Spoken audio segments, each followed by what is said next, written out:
from the time of Yeshua, and it's called the Gang Gate. Okay? Nasty name, but there we are. That's the name of it. And we are going to go to the Temple Mount now, and we have to pass through security. Okay? Now your whispers, you can keep your whispers on you. And the backpack is going to go through like a scanner, like we do at the airport. And the phone? How about your phone? The phone can stay in your bag, or you can put it on the side of the scanner.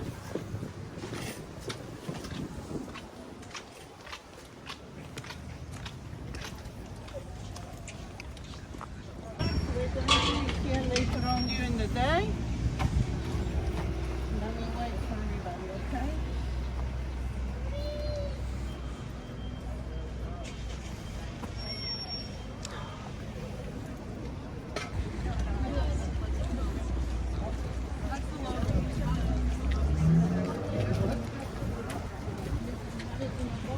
So when we go to security, you need to get it off your pocket and put it on. Is it like everything out of the pockets? So,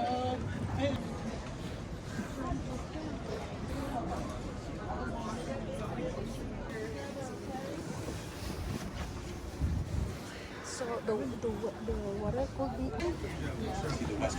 Really, I want to be very respectful. I'm also trying to remember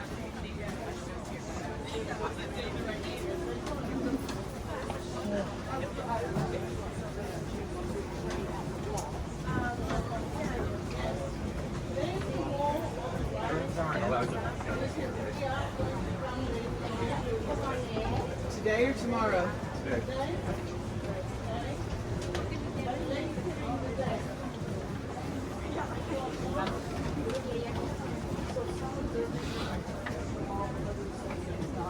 Oops, sorry.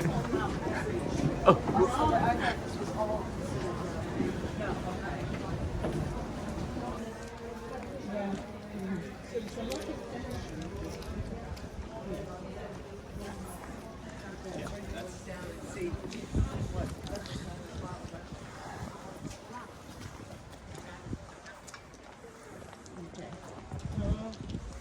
We are going to go to the other side in a minute. And I'll explain what you can see.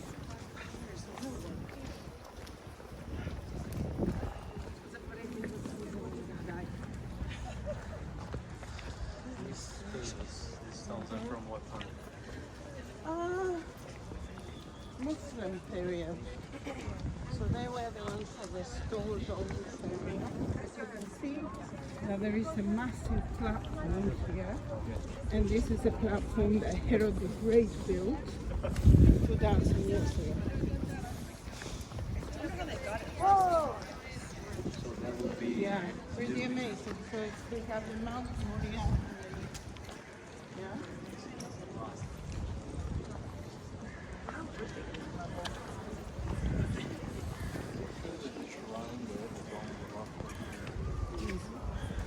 Father Rock.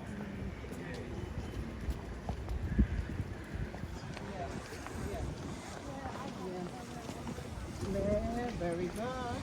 Very good.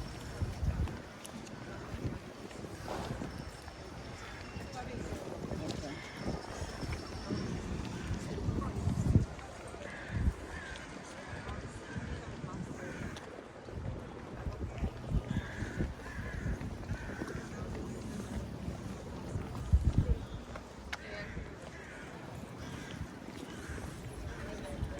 Well, again, on the other side, I don't know if we're going to be able to sit down, but we're going to be able to talk.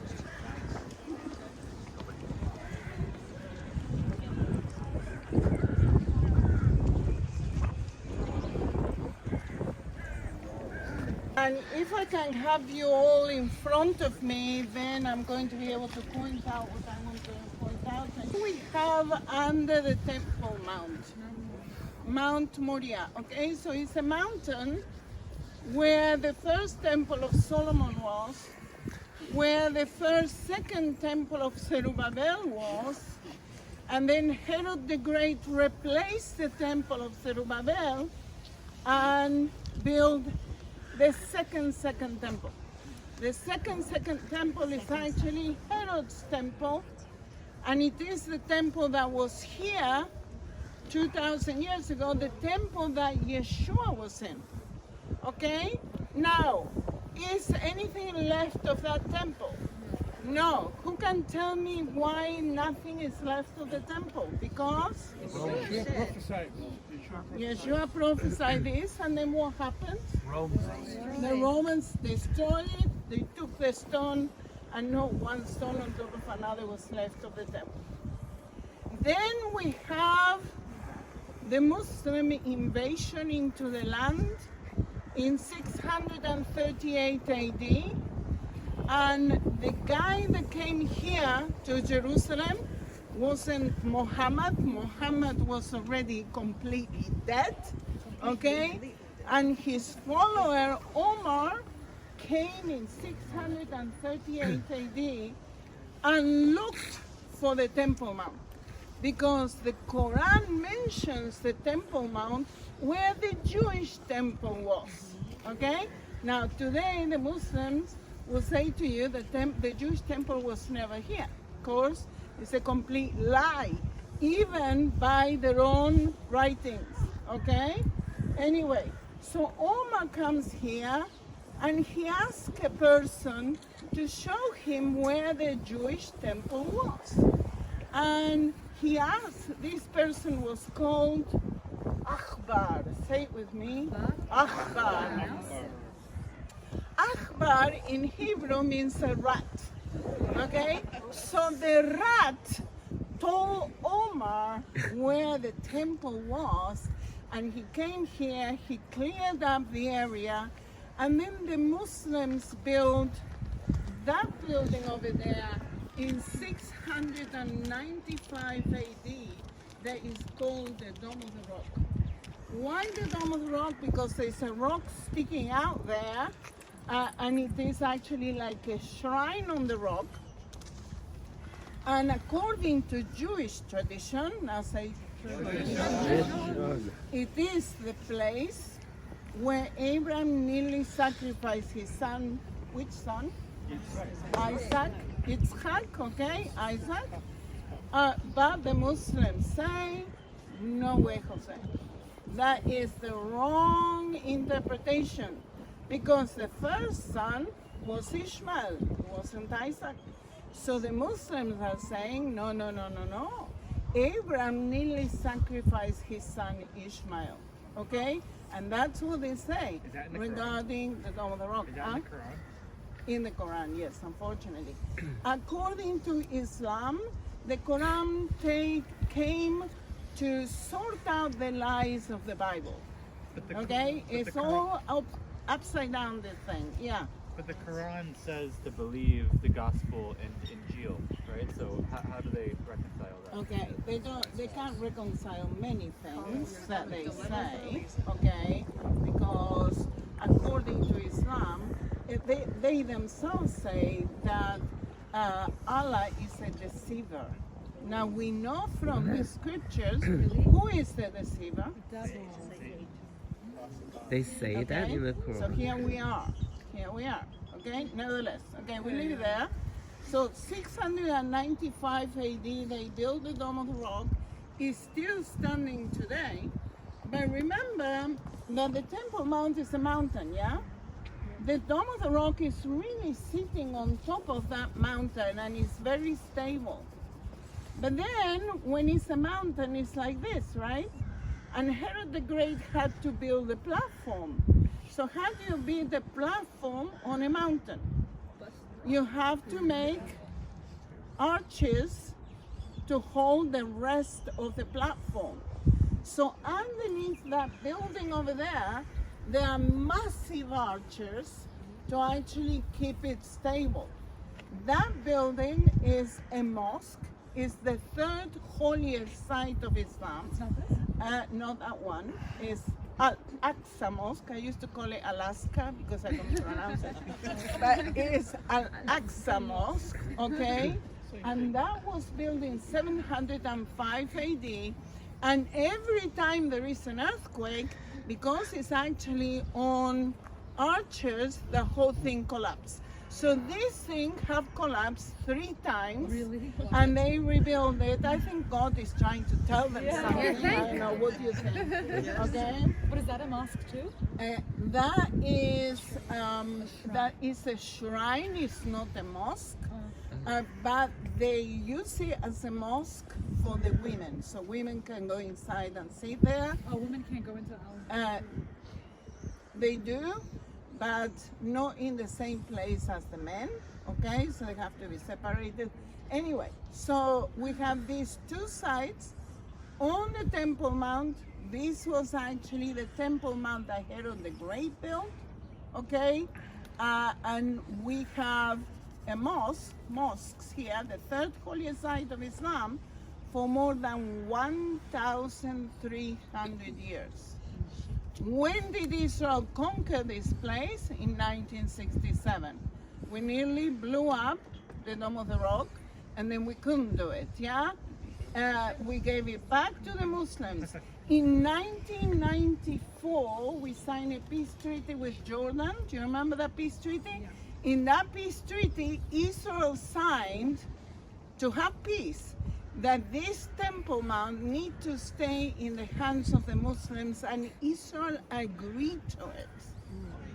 Okay? Okay? So this is the thing. So it has been in the hands of Muslims from then on. And this is why we cannot build our temple. All right? So we have to have some kind of agreement with the Muslims, with the Muslim world, with the Sunni Muslim world, to be able to have a little bit of this land to build our temple. And where is it going to be? Yes, Joshua. When I read like David always sought the Lord on decisions. Yeah. Do you feel like these decisions on giving this land to the Muslims, do you feel like that's because they didn't seek the Lord, or was it? I think it wasn't the time. It wasn't the time. When the time is correct, the temple is going to be built. The Bible tells us that when that building is built, we are definitely in the last days. It also tells us that when the war of Gog and Magog happened, we are in the last days. It is actually going to determine the beginning of the last days. Okay? I think we are already. We're getting there. Okay? Everything is getting ready for it. But we cannot declare it completely unless the Bible says this is it. Okay? All right. So come with me, please. We're going to go and see the Dome of the Rock.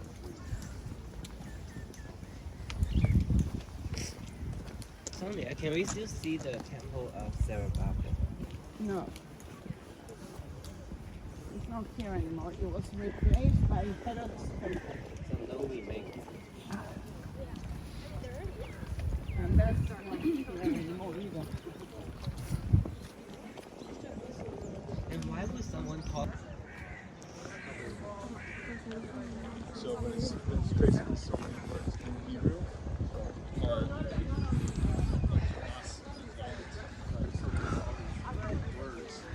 Arabic that have like you're not necessarily trading off, but we have negative connotation in Hebrew. So we had that for Otros 15 minutos, es así, van a poder ir al baño.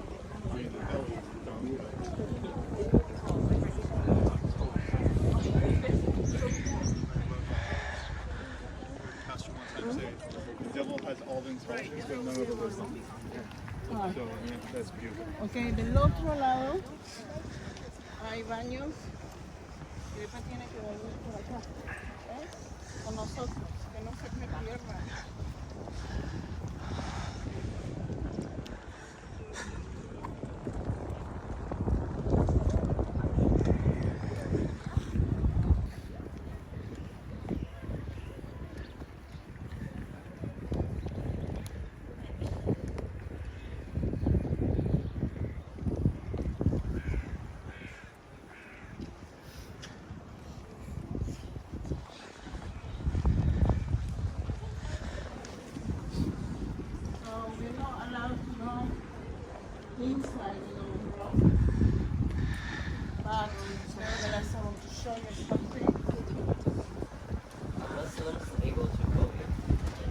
Muslims, yes. We're not allowed. So no more tourists get on. No tourists, no. About 30 years ago, we could go in. And I did go in once, but not anymore. They closed it. Guys, please, I need you here. That the Dome of the Rock used to be like this. Can you see underneath me? Used to be all made out of mosaics.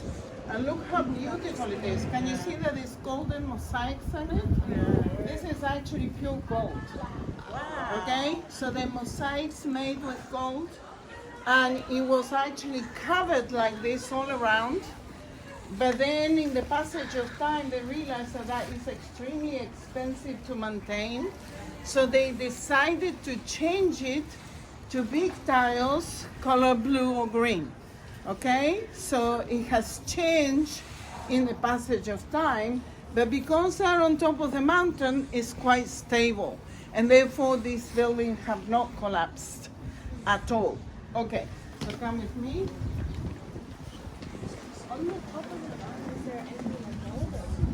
Yes, yes. So the dome, you have the dome that is gold color, but it is actually iron covered in gold. So it's not pure gold, it's actually covered in gold. But nevertheless, extremely.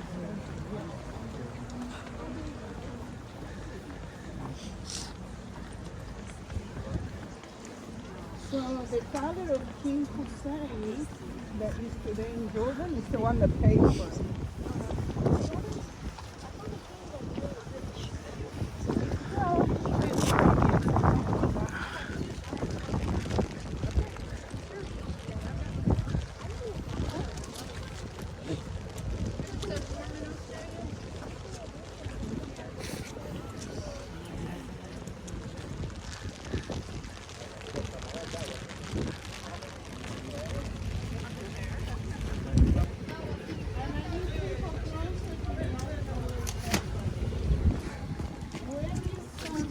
There you are. Okay, so this is the place where the temple was. Ooh. How do we know that this was the place where the temple was? Because you have right over there the beautiful gate of the Eastern Gate. Can you see the two domes there? Yeah. Okay, so that we are straight in front of it. So the temple was aligned to the beautiful gate or Eastern Gate. It says in the Talmud, when all the gates of the temple were open, right in front of it was the beautiful gate of the Eastern Gate. So we know the alignment. Yeah. So you can see there is plenty of room to actually have the temple built here. Okay? The question is, how are we going to get permission to do so? Every time that Israel talks about building the temple, we have a riot going on. Okay, the Muslims start to throw Molotov cocktails, stones, and so on to people. So it's a very hot topic. They don't want the Jews to be here. But if we have an agreement somehow, okay, maybe we'll be able to build the temple. Okay? Yes. So there's arches. Yeah. What era are those? Okay, so they belong to, so these arches that you see here and over there belong to the Second Temple period, to the time of the Romans. Okay. There's some buildings that belong to the Muslim period, when the Muslims came here 500 years ago. Okay, so it's all different kinds of periods of time. Okay, come with me, please. Holy was. And now they say that the temple was never here. Now you figure that one out. Okay then. Huh? Yes, exactly. That's exactly. I love that as much as they serve. Yeah, you can write history. Also serving God here.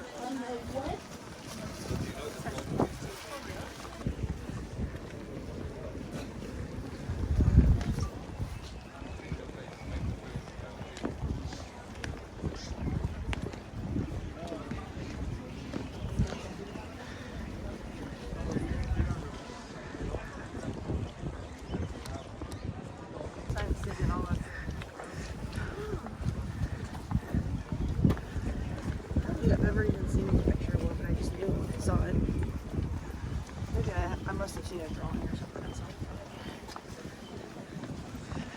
I wanted to say, oh, that's what the Bible means. Yeah? Because we don't really know.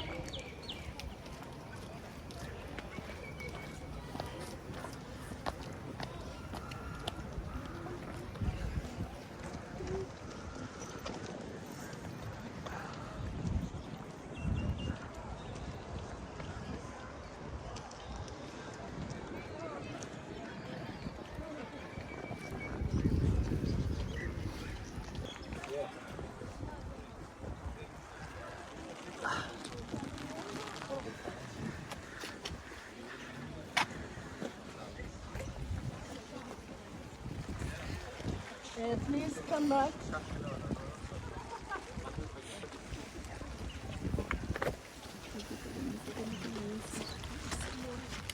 Okay, what you can actually see here is the beautiful gate of the Eastern Gate, but on the other side.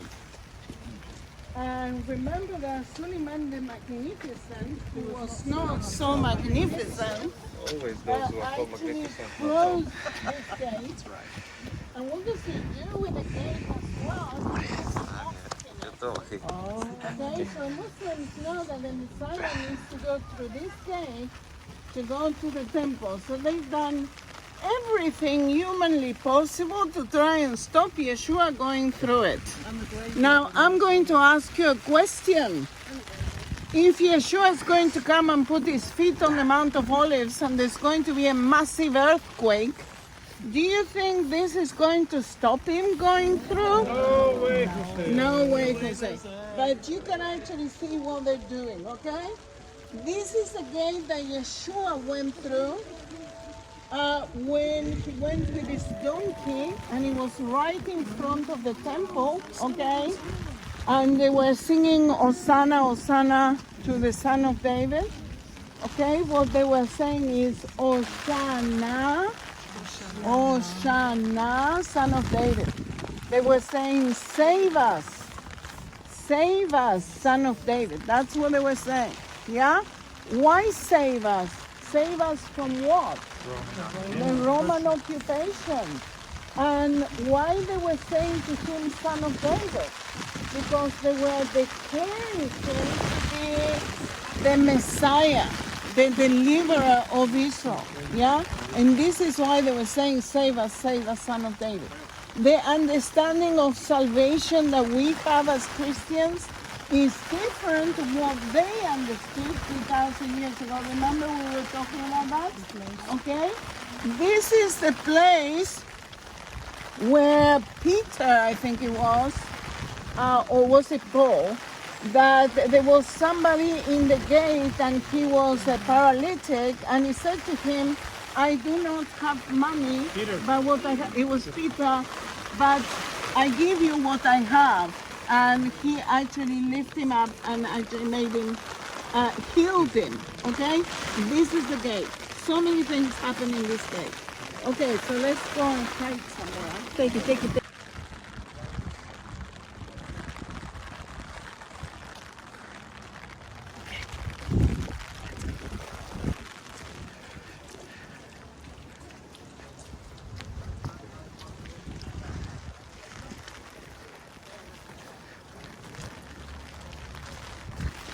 And drones against Israel. Some of the drones arrived and they were attacking the Temple Mount because they wanted them to blame Israel. We need to go here to the right. They want to blame Israel for the destruction of the Temple Mount. That's what they were trying to do. So Israel was actually defending the Temple Mount from these drones that the Iranians have. The sound for how ridiculous this is. So they own So all, upside down. they own all of this. How big is what they own, the Temple Mount? How large?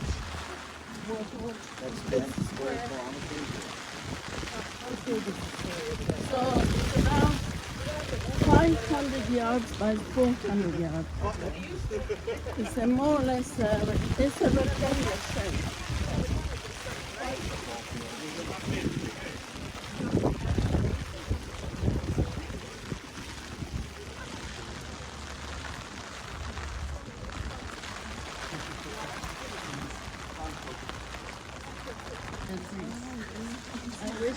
blessing a lifetime, not during the day.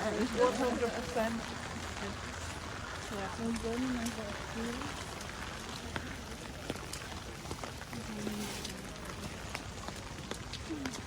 Let's go under the cover there.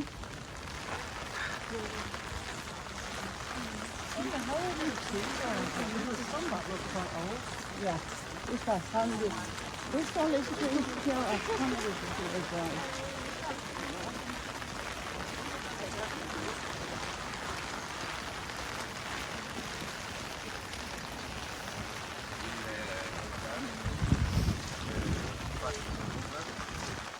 All over. I mean, enemy countries they can't come, but they come from all over the world.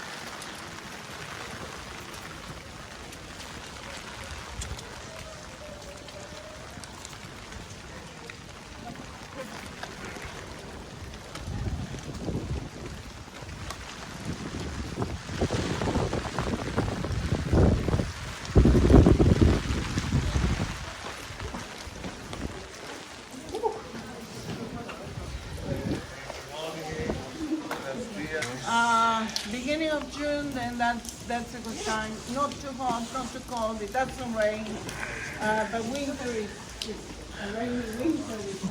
We need the water, okay, guys? We have to keep up with it. You know what the rabbis say? Because we need the rain, the rabbis were praying God and saying, Lord, please don't listen to the tourists.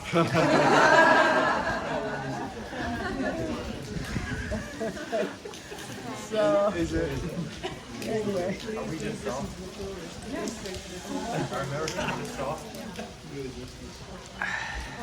So, I don't know if you noticed, but in the United States, you go on the car everywhere. Don't use your legs, you just use the car. And I had one tourist, and I was explaining this to him, and he says, well, I go on the car like God intended. Sheila, you want to say anything? Something? While we're waiting? Yeah, we can stop. Yeah. I don't know if you spoke about it, but this place really reminds me. It's not this, but you remember the Solomon's colonnade? Yeah. I didn't explain that because we're going tonight Yeah. to the Israel Museum, and then I'll be explaining that to them. But it's very similar But to this looks like it. So the earliest in history recording of Hanukkah is actually in the New Testament. So even Jews, they know it and they accept it that the Hanukkah appears first time in Reitan in the New Testament, and it's in John 10, and it's about Yeshua. So Yeshua was in the Feast of Dedication, which is today, I mean, all of this week, in Solomon's colonnade. He was there, and why it's called like this? Because it was a place with lots of columns, and it was a place to be protected from the rain. So you are actually walking literally in Yeshua's footsteps, because it was raining, and that's why he came inside. So we are also, it's raining, and we came inside here. But I wanted to say one thing about King David. I know we're going to City of David, but we are fascinated as a house of prayer. And John Mark can speak 10 hours about King David, right, John Mark? Yeah. But and maybe you want to add, I don't know. But he was a very, very special man. He was the only man that God has said he's a man after my own heart. But looking at the details, he was a terrible man. I mean, like if you look at, like, he killed a person. I mean, he slept with outside of marriage. He did terrible things. But somehow he stayed sensitive before the Lord, and he had a true heart of worship in spirit and truth that God says he's a man after my own heart. Now, an amazing thing is to me, and I also thought to say it 2 days ago in Garden Tomb, but do you remember what is the first thing King David did when he became king? He went and he bought the ark. Do you remember that? Like, this is crazy. Think about it. you are going to become a king tomorrow, what is the first thing you do? Think what you will do. Well, for David, it was clear. I'm going to go take the ark and I'm going to bring it to Jerusalem. A bit rewind from that. Do you remember when David killed Goliath? Do you remember? He threw a stone at his head. I don't know if it killed him, but what came after that killed him for sure. Decapitated his head. Do you remember? Now look at my head. I have a pretty big head, but Goliath probably had a bigger head. Okay? King David took this head, if you remember, and he brought it here. He brought it to Shalem, to the Jebusite city. I mean, what the heck? It's heavy, and it's not a Jewish city. Back then, it wasn't belonging to Israel. How come David, it's a long way, you've been there yesterday. I mean, close to there, right? You've been to Gaza border? I mean, you go here, you bring the head here. There is, it's not original thought to me, but there is thought that maybe the Golgotha, you know, Golgotha, it means a skull. Maybe it's the place where King David took this head and he put it there, and that's why it's called Golgotha, because it's the skull, the place of the skull. And if Yeshua was crucified in Golgotha, then it's a powerful prophetic statement of the victory of God, because anyone know, and I'm a bit going rabbit trails, Michael Heiser, Dr. Rabbit. So yeah, so he's speaking about the fall of the Anakim, the fall of the sons of God, and how this is actually the giants. giants. Anakim, a giant. And this was actually the great revolution. I don't know how to call it, the rebellion. And Yeshua dying where the skull of this Anak was is actually quite amazing. But I want again to point back to David, that what kind of person he was walking in there. He was shepherding his sheep. Nobody knew him. Nobody cared for him. He wasn't even invited home when Samuel came. He was just tending the sheep. I believe personally, and I wanted to read it from Psalm 132, about the zeal. I have it in Hebrew.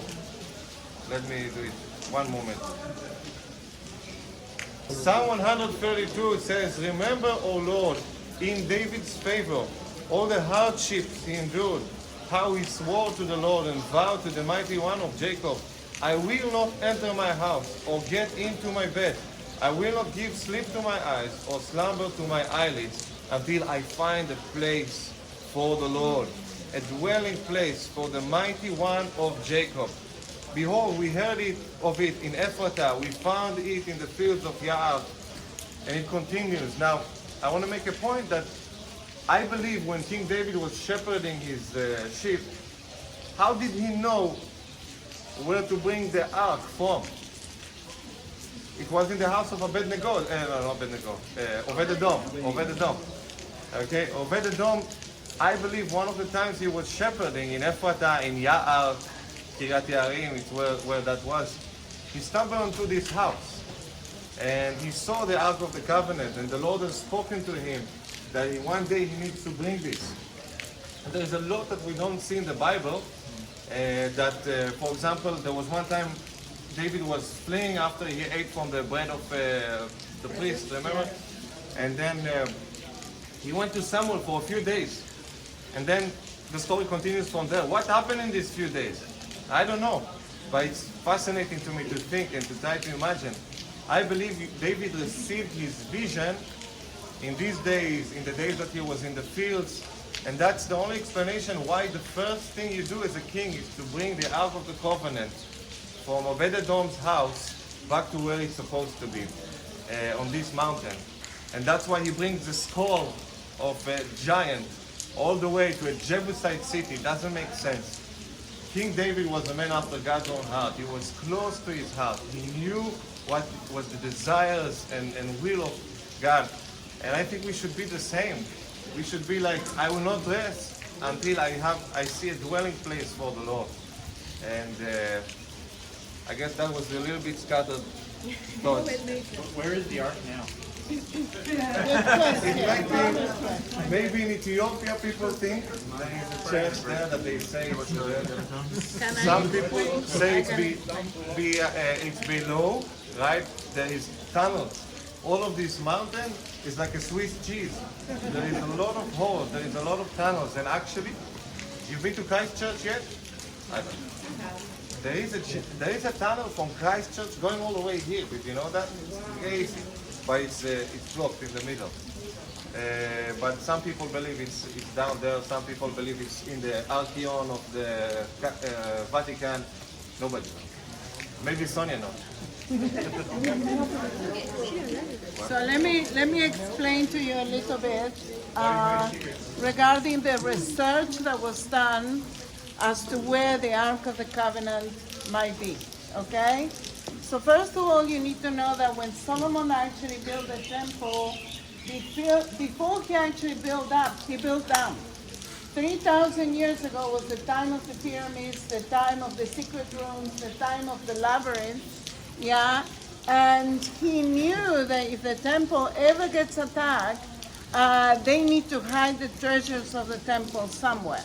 Okay, so this is why he actually built the whole structure underneath and used the rock from underneath. Remember that all of Jerusalem underneath is actually rock. Use the rock underneath to build the temple, okay? 3,000 years ago. And not only did he do that, he made 3 copies at least of the Ark of the Covenant. He said if any time the temple is actually attacked, they can take a copy rather than they take the original, okay? And it is believed, according to the historical records, that one of the copies went all the way to Ethiopia. They can actually map it out all the way to Ethiopia, and this is where some priests are actually looking after that copy of the Ark in Ethiopia, okay? We don't know what happened to the other 2 copies. According to the Temple Institute, they have found some documents from the time of the first temple period, because already the Ark of the Covenant disappeared in the first temple period. When Zerubbabel comes and attacks Jerusalem, 586 BC, the Jews actually hid the Ark, okay? So by the time the second temple period comes about, the Ark is not known where it is, okay? So according to the documentations that they have written in Hebrew from 3,000 years ago, the Ark of the Covenant is under where the Temple of Solomon was, okay? Do you remember where we were standing? Right in front of the beautiful gate, or the Eastern Gate. Okay, now some archaeologists from the Temple Institute, they gone underneath, hush from the Muslims so that they don't know that we're actually digging underneath, to go to this area underneath the temple. And the Muslims heard tick tick, tick tick, and you can imagine all hell went loose. Okay, they started throwing Molotov cocktails to the other side, to where the Jewish people were. They started throwing stones.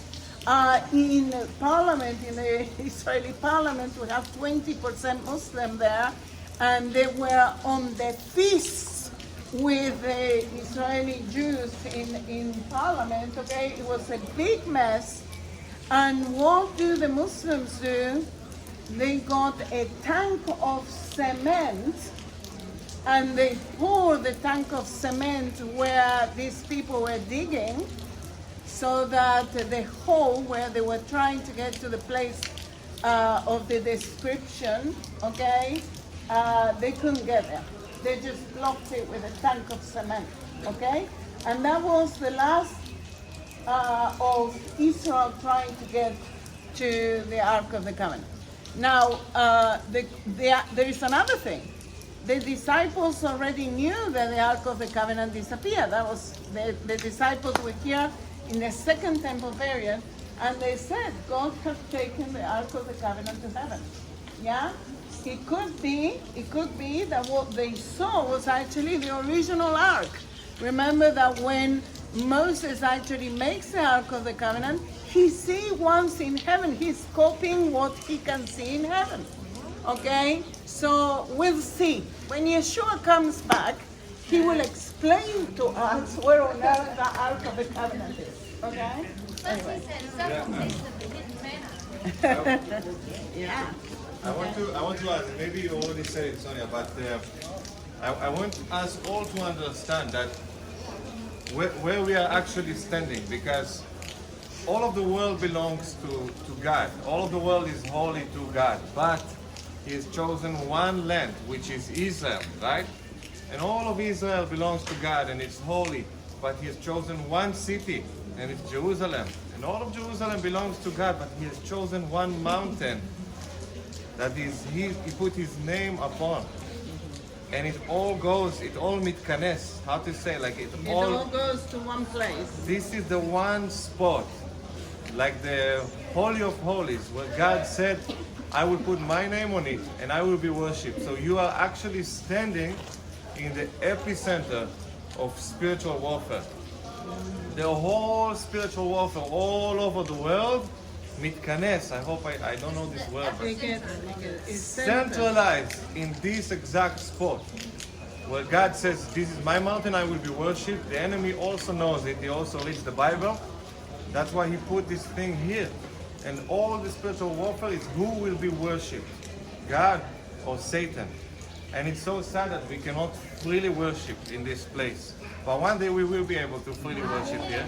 But I encourage you, friends, to now, as we are walking, worship the Lord.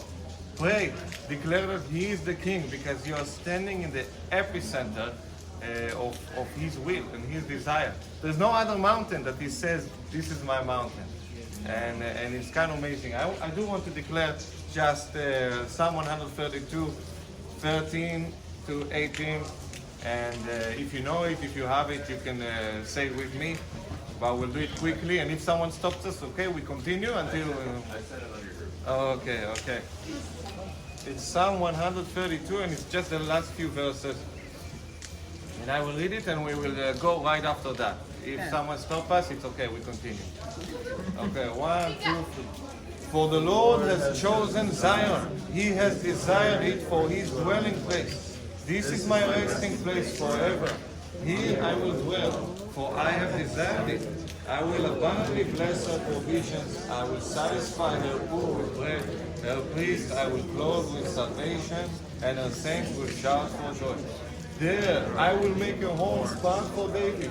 I have prepared a lamp for my anointed. His enemies I will clothe with shame, but on him his crown will shine. And together we want to say, blessed is he who comes in the name of the Lord. We say it in Hebrew 3 times, okay? It's Baruch haba b'shem Adonai.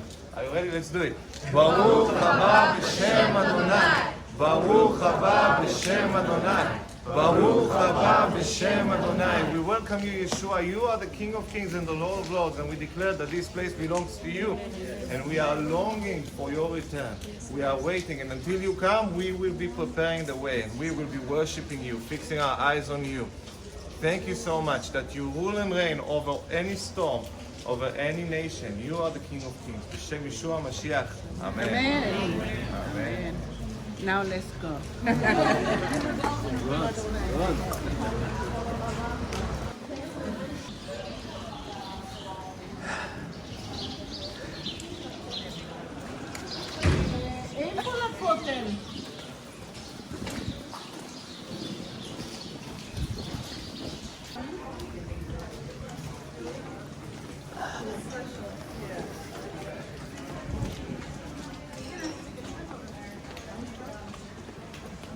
Okay, clear to the left.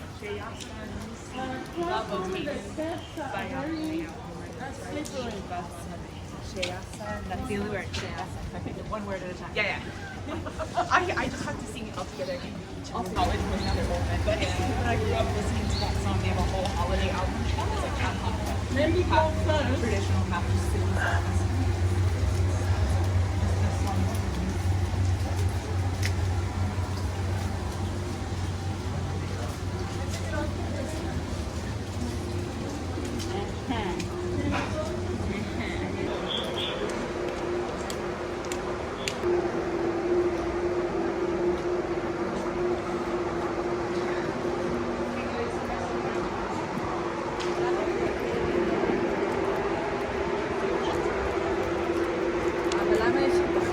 ילדים.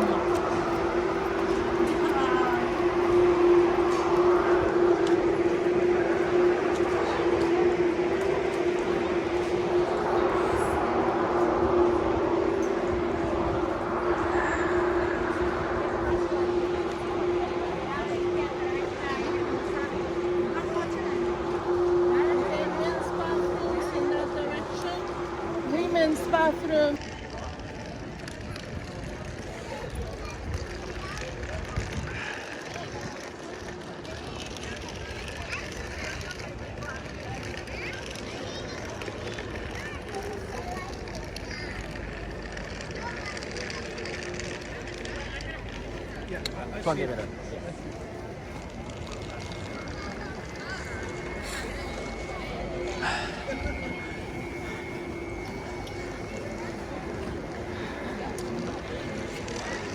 Guys, so come and follow my God is not raining. We'll come back.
Después de ahorita, después de ver